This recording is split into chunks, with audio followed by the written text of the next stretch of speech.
안녕하세요 여러분, 책여사입니다. 지난 영상이 나간 후에 인스타그램과 유튜브 댓글을 통해서 뭔가 궁금한 걸 알려주실 것 같아요 하는 기대감 섞인 댓글들을 많이 달아주셨는데요. 정말 가려운 곳을 긁어주는 영상이었다 라는 반응이 있어서 저 또한 너무 반가웠어요.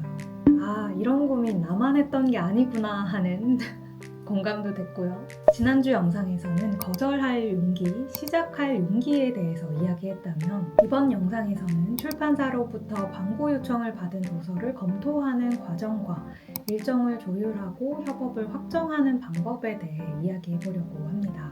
처음에는 참 어려웠던 과정이었지만 이제는 제 나름대로의 기준을 가지고 협업을 진행하고 있는데요. 책 읽고 리뷰 쓰시는 분들, 출판사와의 협업을 원하시는 분들께 조금이라도 도움이 되길 바라며 이번 영상도 시작해 보겠습니다.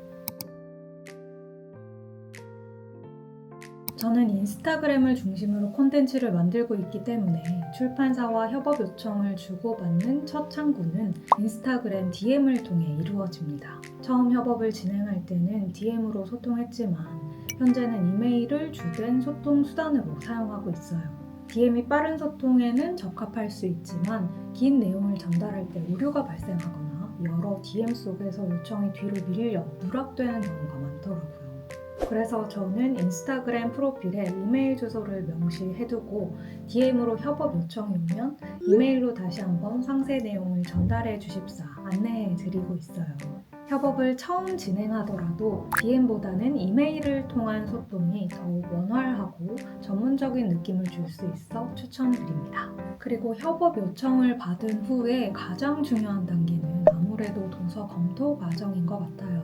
이 과정에서 중요한 것 또한 사실 거절할 용기인데요. 협업 제안을 받기 시작할 때도 용기가 필요했지만 내 취향이나 채널과 맞지 않는 도서라면 과감하게 거절할 줄 아는 것도 정말 중요하더라고요. 처음에는 출판사에서 제공해 주시는 보도자료 PDF를 보고 협업 여부를 결정했어요. 그런데 여러 번 협업을 진행하면서 최소한 책을 100페이지 이상은 읽어보고 결정해야겠다는 기준을 세우게 되었어요. 하지만 요즘은 대부분의 책을 다 읽은 후에 최종 협업 여부를 판단합니다. 그렇기 때문에 사실 이 시간은 훨씬 더 많이 걸리지만 이렇게 하니까 마음이 훨씬 편하더라고요. 물론 이렇게 진행하기까지 많은 시행착오가 있었는데요. 그래도 시작해보지 않았다면 경험해보지 못했을 과정이기에 실수도 후회도 수습 후 지나 보냅니다. 어쩔 수 없죠. 조금씩 검토 과정의 기준을 높이다 보니 이제는 책이 되기 전 원고를 먼저 보내주시는 경우도 많아졌어요. 이것이 가능해진 것은 다음 단계인 일정 조율 및 협업 확정 과정 때문이기도 합니다. 현재 저는 일주일에 최대 2권의 책만 협업을 진행하고 있고요. 4월부터는 일주일에 단 1권만 협업할 예정입니다. 많이 하면 좋은 거 아닌가? 라고 생각하실 수도 있지만 책을 읽고 리뷰하는 작업을 진행하는 데는 최소한의 물리적 시간이 필요하죠. 그래서 협업 횟수를 제한해서 출판사와의 약속을 지키고 콘텐츠의 질을 높일 수 있도록 하고 있어요. 또 예상치 못한 개인 사정이 생기더라도 여유를 갖고 진행할 수 있도록 하기 위함이기도 합니다. 사실 초기에 협업 제안을 많이 받았을 때는 일정 관리를 제대로 하지 않아서 과부하가 걸린 적이 있었어요.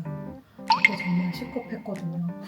그때 이후로 내가 감당할 수 있는 만큼만 협업을 진행해야겠다고 결심했고 일정 조율을 더욱 신중하게 하게 되었습니다. 결국 제가 약속을 지켜야 하는 사람이니까요. 그런데 이렇게 협업 가능한 횟수를 제한하다 보니 출판사에서도 저를 좀 더 신뢰해 주시는 것 같아요. 보통 한두 달쯤 앞선 일정까지 미리 협의하는 경우가 많아졌답니다. 믿고 맡겨주시는 출판 관계자 여러분께 이 자리를 빌려 감사의 인사를 전합니다. 그리고 협업 요청을 받을 때 도서 검토 이전에 먼저 게시 가능한 일정을 공유해드리고 있어요. 아무리 좋은 책이라도 일정이 맞지 않으면 출판사와 저 양쪽 모두 만족스러운 협업이 어렵기 때문에 아쉽지만 정중하게 다음 기회를 기약하는 경우도 있습니다. 이렇게 이야기를 하고 보니까 정말 별거 아닌 것 같은 그런 과정인데요. 왜 이렇게 나는 고민했을까? 왜 이렇게 나는 어설펐을까? 이런 생각이 들기도 해서 과거의 제 자신을 좀 토닥토닥 해주고 싶은 그런 생각도 들어요. 이 영상을 보고 계신 여러분들 또한 해보지 않은 일이기 때문에 걱정되는 것들이 거의 대부분일 거라고 생각합니다. 해보지 않으면 그 무엇도 공감할 수 없게 될 수도 있어요. 사실 협업 여부를 판단하는 가장 중요한 기준은 나만의 취향을 지켜나가는 것 같아요. 책여사라는 계정을 통해 지금까지 제가 읽고 좋았던 책을 소개하고 추천해온 만큼 출판사와의 협업이라고 하더라도 그 원칙을 지키려고 노력하고 있어요. 물론 처음에는 시행착오도 많았지만 점차 저만의 기준을 찾아가게 되더라고요. 이 기준이란 건 누군가가 세워줄 수 있는 건 아닌 것 같아요. 그러니까 사실 일단 시작해 봐야겠죠. 그리고 중요한 건 완벽하지 않아도 된다는 점이에요. 이걸 제 스스로도 매우 자주 자각시켜 주려고 노력하는데요. 시행착오를 겪으며 성장하는 과정이 있을 수밖에 없다는 거. 그걸 나에게 자꾸 이야기해줘야 돼요. 그리고 협업을 진행하면서 팔로워 분들과의 신뢰를 지키는 것도 매우 중요한 지점이죠. 단순한 협업, 광고가 아니라 내가 진심으로 좋다고 생각하는 책을 소개해야 보시는 분들도 신뢰하고 콘텐츠에 대한 만족도가 높아질 테니까요. 그래서 협업을 할 때에도 저의 콘텐츠 방향성과 맞는 책인지 시청자들에게 도움이 될 콘텐츠인지 항상 고민하고 결정하려고 합니다. 사실 저도 제가 잘하는 건지 늘 고민인 지점이기도 해요. 정말 쉽지 않아요.